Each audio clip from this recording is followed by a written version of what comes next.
Good morning, everybody. You've had some practice. For those of you guys who don't know me, I'm Christina Friedle, and I am Geography and GIS faculty and department chair here at Sylvania campus. About 90% of the time, I'm talking in front of large groups like this. It's about our program, it's about geography, cartography, spatial analysis, something that I can talk about fairly endlessly. The other 10% of the time, it's more like student recognition or pleading for new program funding, or I have some experience with some wedding speeches. But the in-service thing, this is kind of new to me, and after hearing all of the speeches today, I think I'm taking you down a different path. So bear with me. This is what I came up with. I wanted to try and seek some inspiration in kind of the day-to-day things in the ordinary and find what makes those ordinary things extraordinary or extraordinary. Back in April, I was recognized by the League of Innovation, and PCC had a ceremony here for all of the district awardees. And they asked us to speak about how we bring innovation into our day-to-day and how we, or what influences our leadership style. It's a self-battering experience to try and reflect on your own leadership style, but I did. And the consideration of just that day-to-day, that mid-quarter Tuesday where you're just kind of feeling like, you can't really find the inspiration that you need.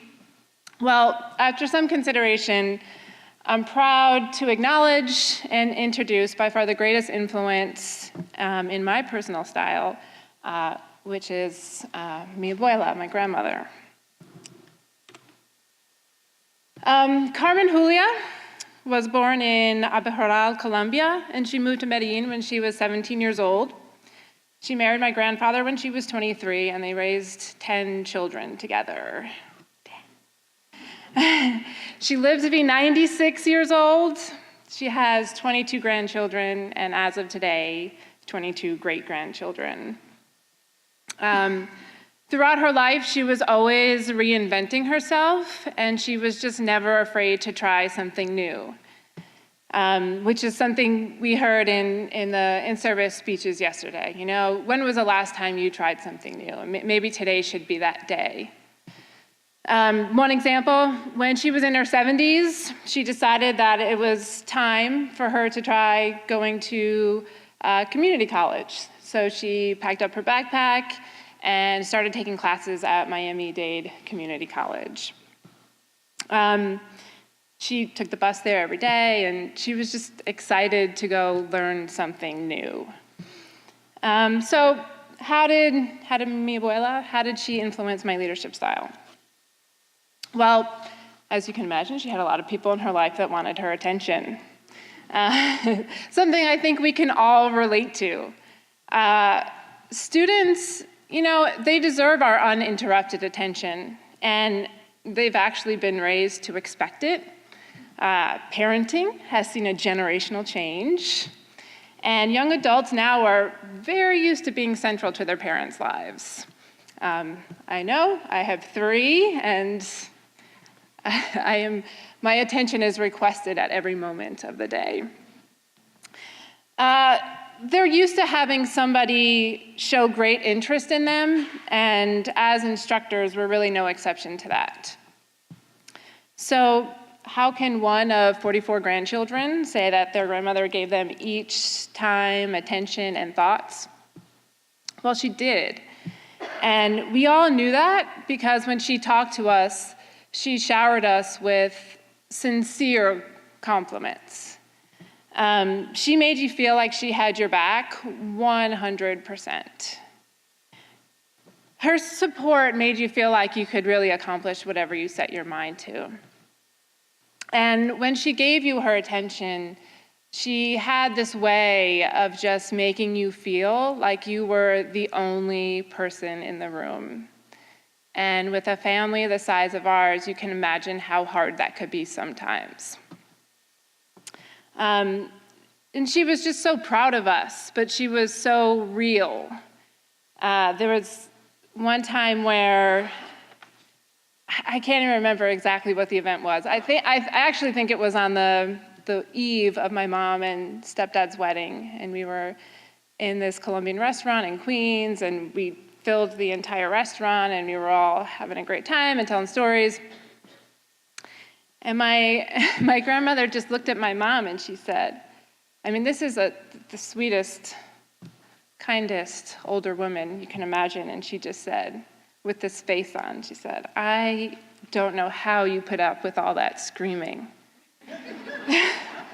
She said, if I were you, I would have poured a bucket of ice over Christina's head.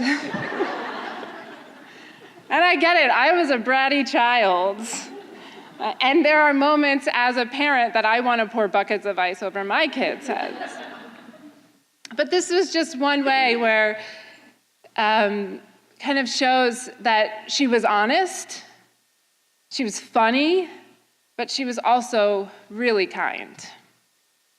And so those are the traits that I want to bring into my leadership style on that boring old regular Tuesday. I want to reflect and believe that no matter what else might be going on at that moment, that I can pause, take a deep breath, and give my full attention to that student, to that colleague, or whoever might be in front of me at that very moment. And I'm not always successful, I mean, come on, right? But when I'm feeling unsuccessful at giving my full attention to what's in front of me, I find strength in this quote from none other than Kung Fu Panda. Yesterday is history, tomorrow is a mystery. Today is a gift, and that is why we call it the present. So nice.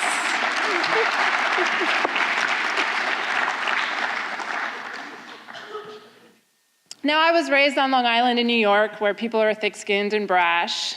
So if this touchy-feely grandma story isn't really inspiring you, well, let me say it a different way.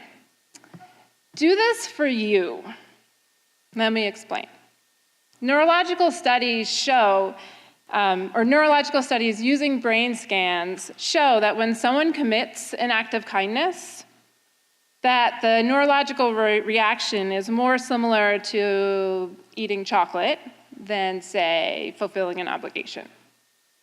So we feel happy when we eat chocolate, unless you're downing a whole box and kind of postponing that guilt trip for another day. But we can achieve that same level of happiness by being kind to others, by giving others our full attention, and by making them feel like they're the only person in the room. And in many ways, mi abuela, she was just an ordinary person. You know, she had to change diapers and wipe butts and go to the supermarket and do that kind of stuff. But what makes her story worth sharing is that as an ordinary person, she did extraordinary things. Not only did she attend college in her 70s, but she moved from the countryside to a large city as a teenager, all alone. She carried and birthed 12 children, 2 of whom she lost in infancy. She helped support her family financially. She immigrated to New York City when she was in her late 50s. She learned English, and she moved again to start over and ended up in Miami. And so many other things, but I only have 5 minutes. And I'm not the only person who feels this way about her. Everyone who knew her feels the same way. She made us all feel supported. And here today at In-Service, the annual pep rally to get us launched into a new academic year, I want to recognize that everybody here at PCC, you guys are all ordinary people doing extraordinary things. So give it up to you all.